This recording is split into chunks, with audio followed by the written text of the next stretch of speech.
Hello student, आज हम लोग कई दिनों के बाद मिल रहे हैं, जिसमें कि हम लोग कई दिन से वीडियो अपलोड नहीं कर रहे थे। थोड़ी अस्वस्थता के कारण अस्वस्थ थे, लेकिन अब प्रयास करेंगे हम लोग लगातार आपको एक एक वीडियो देखते रहेंगे। जिसमें आज हम हिंदी विषय के अंतर्गत समास की चर्चा करेंगे, और वो भी क्लास 10वीं स्तर का ही लेके चलेंगे, क्योंकि क्लास 10 के सिलेबस में क्या है तो समास के बारे में। तो हम समास आपको बहुत ही शार्ट पोजीशन में, जैसे कि आपको पकड़ लें कि उसमें आपका कौन समास होगा। पेपर में भी पूछा जाता है, 1 नंबर में 2 नंबर में आता है कि कौन सा समास है, उस समास को हम बड़े ही आसानी से पहचान लें। हम इतना बताने का प्रयास करेंगे, तो कोशिश करेंगे कि समास क्या होता है। तो पहले हम बात करेंगे समास का शाब्दिक अर्थ है। समास का शाब्दिक अर्थ है, समास का शाब्दिक अर्थ संक्षिप्त। शाब्दिक अर्थ है संक्षिप्त। देखिए, मैं बहुत ज़्यादा डिफिनेशन नहीं, मुझे ऐसे नहीं कि लिटरेचर लिखना है कि खूब काफ़ी लंबा लिखेंगे हम प्रयास करेंगे कि समास आपको एक लाइन में समझ में आ जाएगा। समास का शाब्दिक अर्थ क्या होता है? संक्षिप्त। संक्षिप्त का मतलब होता है कि इनका हम छोटा यानी लघु रूप बनाएं। जैसे हम आपको उदाहरण दें। आपका पहला उदाहरण आपको दिया जा रहा है कि समास रियल में होता क्या है। तो हम बोलेंगे 10 मुख हैं जिसके, 10 मुख हैं जिसके, 10 मुख हैं जिसके अर्थात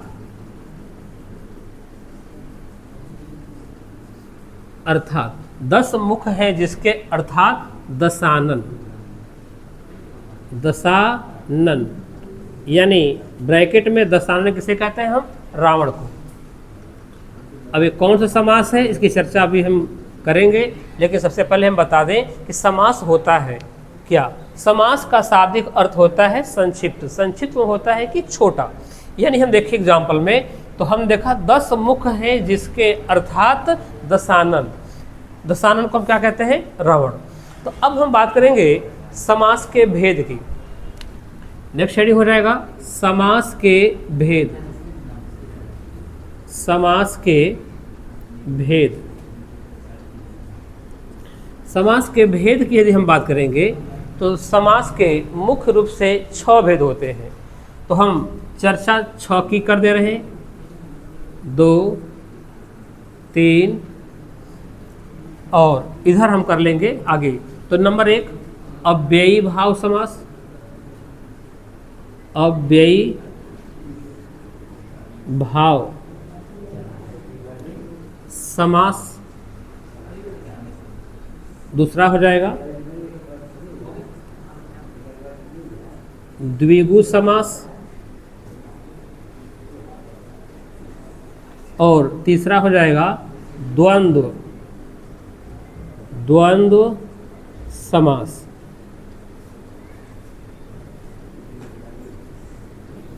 अब हम नेक्स्ट 4 नंबर की बात करें तो आपका हो जाएगा कर्मधारय। कर्मधारय समास। और 5 नंबर की बात करें तो हो जाएगा तत्पुरुष। तत्पुरुष समास। और नंबर 6 आपका हो जाएगा बहुव्रीहि। बहुव्रीहि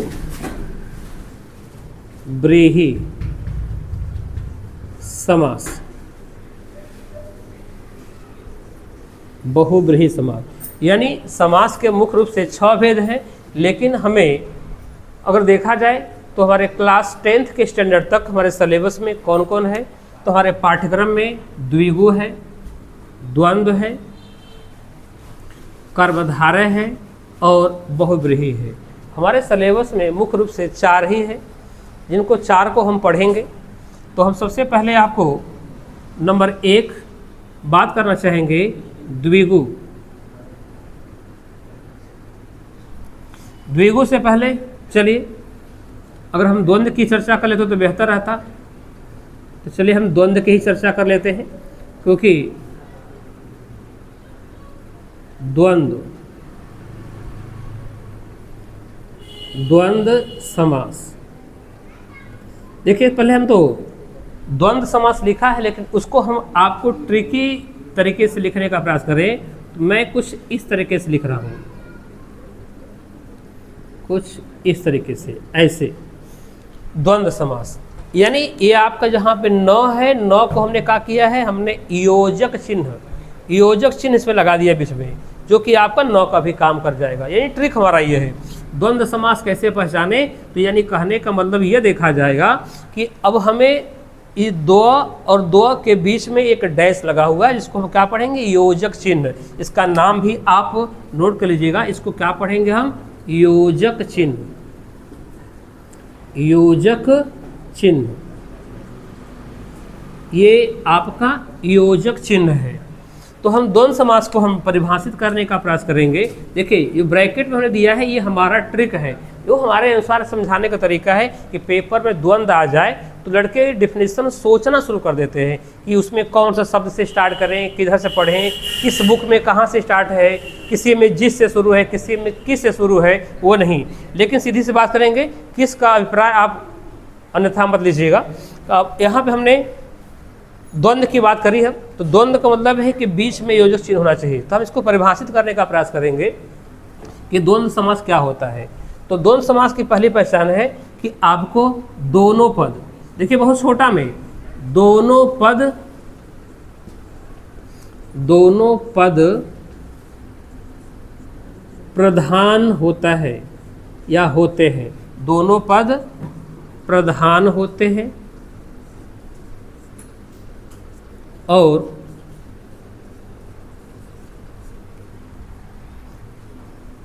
वाक्य के बीच में, वाक्य के बीच में योजक चिन्ह लगा होगा।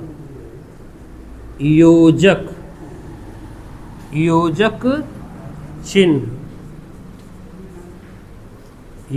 चिन्ह लगा होगा। यानी दोनों पद प्रधान होते हैं और वाक्य के बीच में क्या होगा, योजक चिन्ह लगा होगा। लेकिन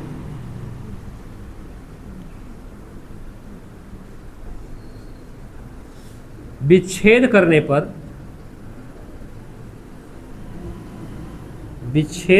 पर और या तथा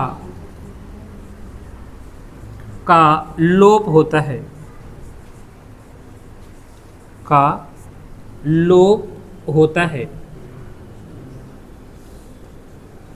हम बात करेंगे यहाँ पे कि द्वंद्व समास की। तो द्वंद्व समास के हम उदाहरण आपके सामने पेश करेंगे।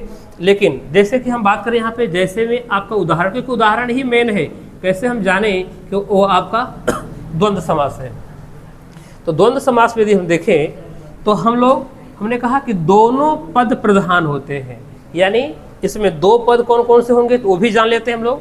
तो आगे जो लिखा होगा उसको बोलेंगे पूर्व पद, और जो पीछे लगा होगा उसको क्या बोलेंगे, उत्तर पद। यही दो पद हैं, यानी पूर्व पद और उत्तर पद। यानी दोनों के बीच में योजक चिन्ह लगा होगा, तो पूर्व पद और उत्तर पद दोनों पद प्रधान होगा। और हम बीच में योजक चिन्ह लगाने का प्रयास करेंगे। तो जैसे बात करेंगे हम भाई बहन,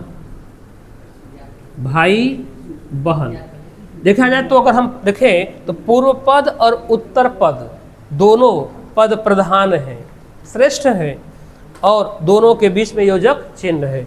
ऐसे ही माता माता पिता, भाई बहन, माता पिता, रात दिन, ये सब हमारे उदाहरण किसके हैं? ये सब ये इसके उदाहरण हैं। लेकिन इसमें मुझे एक अपवाद भी देखने को मिला है कि उसमें योजक चिन्ह तो होगा लेकिन उनके दोनों पद प्रधान नहीं होते हैं। जैसे उनकी भी बात कर लें, जो कि आपको अपवाद है, ये आपको कन्फ्यूजन में डाल देते हैं।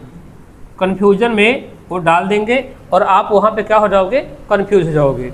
जैसे हमने बात किया, यहाँ पे आपके सामने जैसे आ जाए अलग अलग, अगर हम बात करें तो अलग अलग, अलग अलग हमने देखा इसमें दोनों पद प्रधान नहीं है, क्योंकि देखा जाए दोनों पद एक ही है, पूर्व पद और उत्तर पद सेम है और उनके दोनों के बीच में हमने क्या लगाया है? योजक चिन्ह लगाया है। तो योजक चिन्ह से भ्रमित मत होइएगा, ये अपवाद है, ये आपका द्वंद्व समास नहीं है। अब हम और उदाहरण ले लें। जैसे हमने कह दिया धीरे धीरे, हमने बात करी धीरे धीरे, तो देखा जाए पूर्व पद उत्तर पद समान है, इसमें दोनों में समानता है, यानी दोनों पद प्रधान नहीं है, दोनों एक ही पद हैं।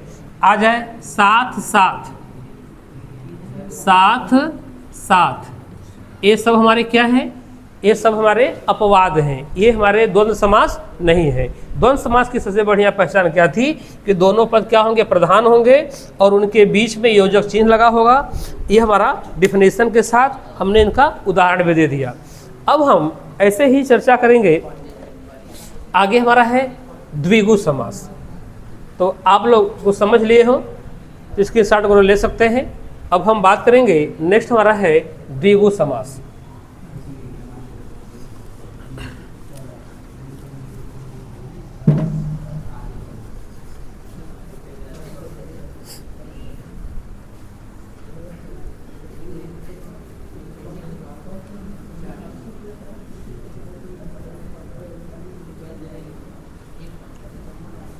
अब हम लोग नेक्स्ट नंबर था हमारा 2, इसका नाम है द्विगु। अब हम बात करेंगे दूसरा समास जो था हमारा द्विगु। द्विगु समास, अगर हम इसमें देखें तो हमने इसमें क्या ढूंढा, क्योंकि हम अपने इस स्टेट बोर्ड के स्तर पर देखा जाए तो हमने द्विगु, यानी द्वि का मतलब होता है यहाँ पे द्वि यानी दो, हम अपनी बोलचाल की भाषा में कहते हैं एक गो दो गो, तो हम कहेंगे इसमें दो, यानी कि इसमें आपको दो संख्या, कौन सी? दो संख्या इसमें नजर आ रही है, यानी इसमें आपको संख्या, इसमें आपको संख्या, आपका जो पूर्व पद होगा वो संख्यावाची होगा। और हम उत्तर पद की बात करें तो बल्कि मैं यहाँ लिख दे रहा हूँ कि आपका द्विगु समास, द्विगु समास में पूर्व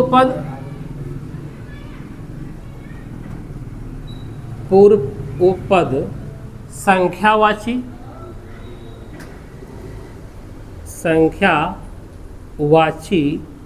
एवं उत्तर पद विशेष से होता है। उत्तर पद विशेष से होता है, विशेष होता है, द्विगु समास कहलाता है। द्विगु समास कहलाता है। द्विगु समास कहलाता है। अगर हम बात करें तो द्विगु समास क्या है? कहें कि द्विगु समास में पूर्व पद आपका संख्यावाची एवं उत्तर पद क्या होगा? विशेष से होगा। हम जैसे आपको यहाँ कुछ ट्रिक बनाने का हम प्रयास करें तो ट्रिक हमारा क्या होगा? ट्रिक इस तरीके से आगे देखेंगे कि आपका क्या होगा? संख्यावाची संख्यावाची प्लस आपका हो जाएगा विशेष्य हो जाएगा, विशेष्य। अगर मन में आपके ये डाउट होगा कि विशेष्य क्या होता है, तो हम बताने का प्रयास करेंगे। जो विशेषण की विशेषता बतलाता है उसको विशेष्य कहते हैं। आप चाहे तो इसको नोट कर सकते हैं। विशेषण क्या है, यानी संज्ञा एवं सर्वनाम की जो विशेषता बतलाता है उसको विशेषण कहते हैं। लेकिन यहाँ विशेषण की जो विशेषता बतलाता है उसको हम विशेष्य बोलेंगे, ये आपका विशेष्य हो जाएगा। तो अब हम यहाँ पे बात करेंगे एग्जाम्पल की। एग्जाम्पल मेरे सामने होगा, जैसे अब हम संख्यावाची की बात कर रहे हैं तो हम कह सकते हैं जैसे चौराहा, जैसे चौराहा। चौराहा का मतलब है चार राहों का समाहार, चार राहों का समाहार, चार राहों का समाहार, यानी चार रास्तों का, चार राहों का समाहार होगा, क्या कहलाएगा, चौराहा कहलाएगा। यानी आगे क्या है, चार संख्या भी है। तो अगर हम वैसे ही बात करें तो आगे संख्यावाची प्लस पीछे क्या हो, विशेष्य हो। जैसे हम बात करें पंचरत्न, पंचरत्न यानी हम कह सकते हैं पांच रत्नों का समूह, पांच रत्नों का समूह, पांच रत्नों का समूह, ये आपका पंचरत्न। अगर देखा जाए तो संख्यावाची में हम देखें एक दंत, एक दंत, एक आगे संख्या है पीछे दंत है, दंत उसका क्या है, विशेष्य है। तो ये भी क्या होगा, यानी एक दांत वाला, एक दांत वाला। अब यहाँ देखिए बहुव्रीहि नहीं होगा, क्योंकि एक दांत वाला की बात करें तो हम एक दंत, देखिए कभी देखे होंगे भगवान गणेश को एक दांत नहीं होता, भगवान गणेश को दो दांत होते हैं, उसमें दो दंत होता है। एक दांत जो होता है भरपूर होता है, एक आपका कुछ पार्शियल पार्ट रहता है, छोटा सा रहता है, यानी एक दंत हो गया। तो ये हमारे क्या हो जाएंगे, द्विगु समास हो जाएंगे। लेकिन हाँ, ये ट्रिक ध्यान देना, आगे संख्यावाची जरूर हो, पीछे देखिए विशेष्य होना चाहिए। अब हम वैसे ही बात करेंगे, इसको आप लोग स्क्रीनशॉट ले लें। इसके बाद हम तीसरा हमारे सामने होगा कर्मधारय है, कर्मधारय की बात करेंगे। उसके बाद एक बचेगा बहुव्रीहि, बल्कि हम सोचेंगे कि द्विगु के बाद हम सीधे, क्योंकि यहाँ पे आपको एक दंत जैसा पंचरंत्र, पंचानन, क्योंकि यहाँ पंचानन भी देखिएगा। बात करें हम पंचानन, पंचानन का मतलब होता है पांच मुख है जिसके, पांच मुख है जिसके, मुख है जिसके, पांच मुख है जिसके। अब पांच मुख है जिसके, यानी पांच तो मुख है, लेकिन कौन है, उनकी पुष्टि अगर आपके सामने है। वैसे तो देखा जाए तो हम पंचमुखी हनुमान की भी बात करते हैं, लेकिन यहाँ हनुमान का कहीं जिक्र नहीं है। हम पंचानन, पांच आनन है, पांच मुख है, क्योंकि ये कंफ्यूजिंग है। बच्चे यहाँ कंफ्यूज हो जाते हैं कि पंचानन बोला जा रहा है तो आपको बहुव्रीहि होगा। बहुव्रीहि का मतलब है कि आपका प्रथम पद यानी पूर्व पद, उत्तर पद, इन दोनों के बाद वो तीसरा पद प्राप्त हो, ना उसमें पूर्व पद दिखाई दे ना उत्तर पद दिखाई दे, एक मुझे तीसरा पद दिखाई दे, तब वो बहुव्रीहि हो जाएगा। चलिए हम बात करेंगे और नेक्स्ट इसको मिटाने का प्रयास करेंगे। अब हम आगे एक कर्मधारय है, इसके बाद बहुव्रीहि की बात करेंगे। तो हम सोच रहे हैं कि यहाँ पर इसके साथ ही बहुव्रीहि भी कर लें, बहुव्रीहि खत्म हो जाए, कि आखिर में बहुव्रीहि अब समास आपका क्या है, उसे कर्मधारय के को लास्ट में पढ़ाएंगे। आपका हो जाएगा बहुव्रीहि, बहुव्रीहि समास।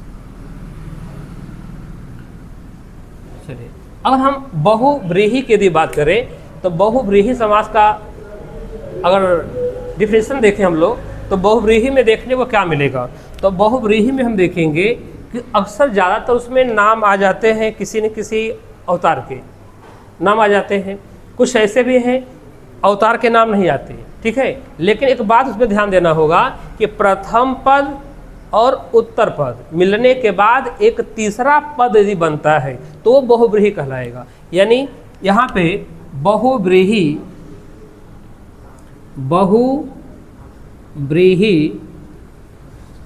समास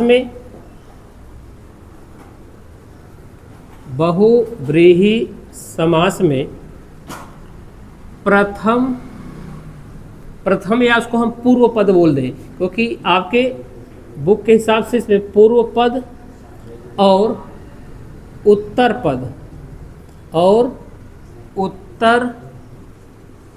पद मिलकर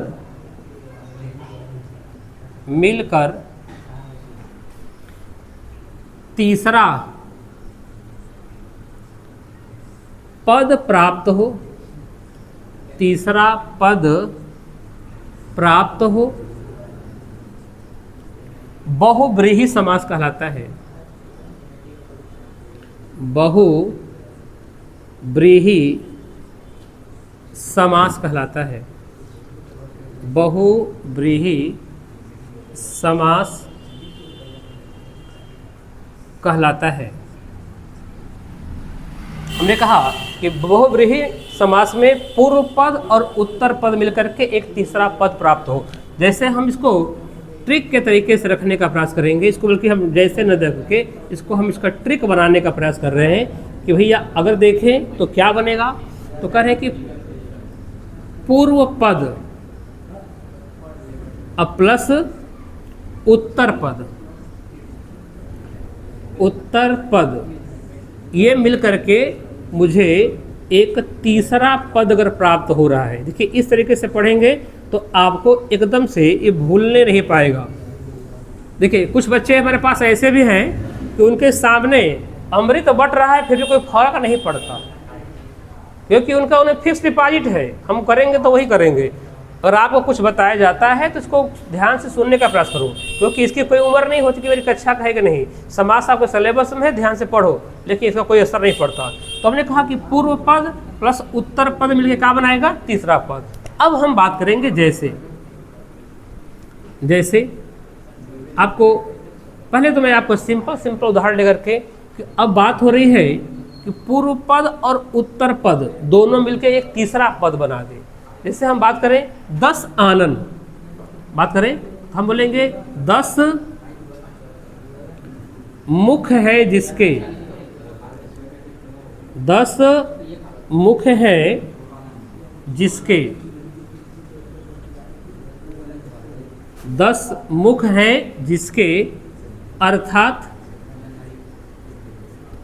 अर्थात दशानन, यानी दशानन या उसको हम रावण कह सकते हैं। देखिए मुझे तीसरा पद प्राप्त हो गया, यानी 10 पूर्व पद आपका है, मुख उत्तर पद है, तो 10 मुख वाला वो क्या कहलाएगा, वो एक तीसरा पद प्राप्त हो गया हमको, रावण। तो इस तरीके से आपका बहुव्रीहि हो जाएगा, ठीक है। अब हम बात करेंगे, हम जैसे कह रहे कि यहाँ पे एक एग्जाम्पल और लें, 3 नेत्रों वाला, अर्थात त्रिनेत्र कौन है, अर्थात भगवान शंकर की बात, शिव की बात हो रही है, तो वो आपका हो जाएगा बहुव्रीहि। ज़्यादातर ध्यान दीजिएगा, बहुव्रीहि समास में आपको पेपर मिलेगा तो वो उसमें देवताओं से संबंधित कुछ ऐसा पद मिल सकता है। जैसे कि हम बोलेंगे हम चक्रपाणी, देखिए चक्रपाणी यानी कि मतलब कि जिसके हाथ में क्या है, चक्र है, यानी चक्र धारण करने वाला कौन कहलाएगा, अर्थात विष्णु, ठीक है। यहाँ श्री कृष्ण का नाम नहीं आता, क्योंकि हमने कहा कि बहुव्रीहि में इसमें ज़्यादा आपको भगवान को देखने को मिलेगा, हम भगवान से तुलना करेंगे, क्योंकि यहाँ पे हमारे भगवान की इसमें संज्ञा जो दी है भगवान श्री कृष्ण को, वो एक क्या थे, वो भी एक पुरुष थे, लेकिन पुरुषों में वो भी श्रेष्ठ थे। तो अब हम बहुव्रीहि समास की बात कर दी। अब लास्ट टॉपिक हमारा है सिलेबस के अकॉर्डिंग, अब बच जाता है कर्मधारय। बच्चों के पास कन्फ्यूजन है कि सर हम पकड़ नहीं पाते कि कौन किस समय है, तो हमने जो ट्रिक वाला बनाया है इसके हिसाब से चलिएगा तो आपको कन्फ्यूजन नहीं होगा। लास्ट हम देखने का प्रयास करेंगे और ये आखिरी हमारा होगा, हमारा आखिरी है, इसमें हम कर्मधारय की बात करेंगे। कर्मधारय समास हम बात कर रहे हैं, कर्मधारय, हम कर्मधारय समास की बात करेंगे। अब इसमें हम बात करेंगे वह समास, या हम समास से पहले भी बोलेंगे वह पद जिसमें आपको, वह पद जिसमें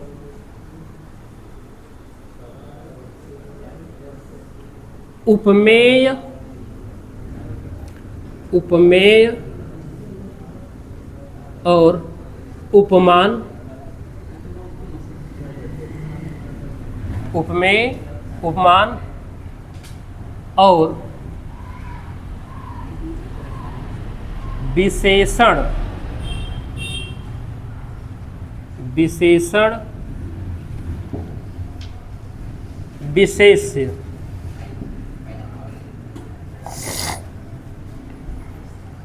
विशेष्य, थोड़ी सर्दी से परेशानी है। हाँ, हमने बोला कि कर्मधारय क्या है, कह रहा कि वह पद जिसमें उपमेय, उपमान और विशेषण, विशेष्य यदि इनमें से कोई एक प्राप्त हो, कोई एक प्राप्त हो, कर्मधारय, कर्मधारय समास कहलाता है। समास कहलाता है। हमने इसको डिफाइन कर दिया कि कर्मधारय समास का, लेकिन इसको हम ट्रिक वे में पढ़ने का प्रयास करेंगे, इसको ट्रिक बनाने का प्रयास करेगा। ट्रिक के माध्यम से हम आपको एकदम इसको तोड़ने का प्रयास करेंगे, कैसे तोड़ा जाए। हमने कहा उपमेय,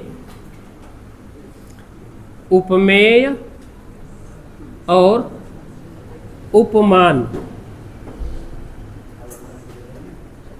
यह हमारा ट्रिक है।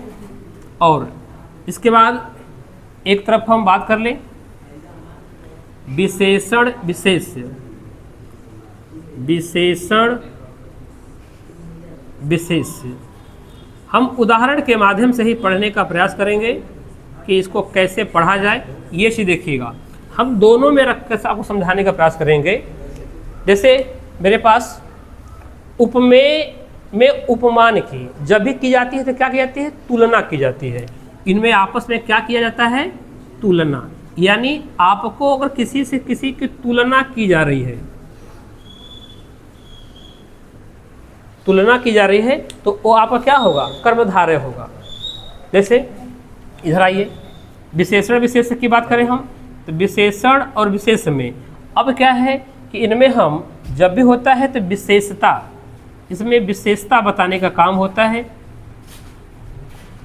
विशेषता।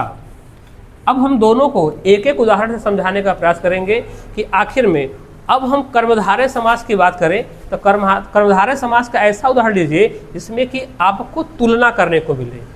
जैसे कि हम बात करें चंद्रमुख, हम बात करें चंद्रमुख, अगर पेपर में आ जाए कि चंद्रमुख कौन सा समास है, तो लोगों का चंद्र नहीं, जैसे होता ना कि एकदम डरावना मुंह बना लेंगे, जैसे उनको आ ही नहीं रहा है, ठीक है, बस डीजे पर डांस करने वाले हैं, ठीक है। तो हमने कहा कि आपको इसमें चंद्रमुख, चंद्रमुख आ गया, और इसको कैसे हम पकड़ें, इसमें कौन सा समास है। तो हमने कहा कि मुख की तुलना किससे की जा रही है, चंद्रमा से की जा रही है, यानी यहाँ उपमेय और उपमान दोनों मौजूद है, यानी तुलना की जा रही है, तो वो क्या होगा, कर्मधारय होगा। अच्छा, अब हम नेक्स्ट बात करेंगे, इनकी विशेषता की बात करेंगे। तो हम बात करते हैं, मेरे पास है नीलांबर, नीलांबर, देखिए हमने कहा नीलांबर, तो इसमें नीला रंग क्या है, विशेषण है, और अंबर क्या है, विशेष्य है। तो हमको लगभग इसको तो बता ही चुके हैं कि विशेषण क्या होता है। तो बोला है कि संज्ञा एवं सर्वनाम की जो विशेषता बतलाए इसको क्या बोलेंगे, हम विशेषण बोलेंगे। लेकिन इस विशेषण की जो विशेषता बतलाए उसको क्या बोलेंगे, विशेष से बोलेंगे। तो हमने कहा कि विशेषता बतलाता हो, तो हमने कहा नीलांबर। नीलांबर का मतलब होला यहाँ पे नीला, नीला क्या है, रंग है। अगर रंग आ जाता है तो वहाँ पे क्या है, उसका विशेषण है, अंबर क्या है, उसका विशेष्य है। तो यानी ये आपका हो जाएगा कर्मधारय। इस आधार पर इसमें एग्जाम्पल रख रख करके आप चेक करिएगा। ये हमारा जो तरीका है, ये जो हमारा ट्रिक बनाने का तरीका है, ये हो सकता है आपको सभी उदाहरणों को हल करने में मदद दे। जैसा कि उम्मीद करेंगे कि आपको वीडियो हमारा अच्छा लगा होगा। आप लोग अधिक से अधिक शेयर, लाइक, कमेंट और अंत में सब्सक्राइब करने का प्रयास करें। हम ऐसे ही वीडियो आपको देते रहें।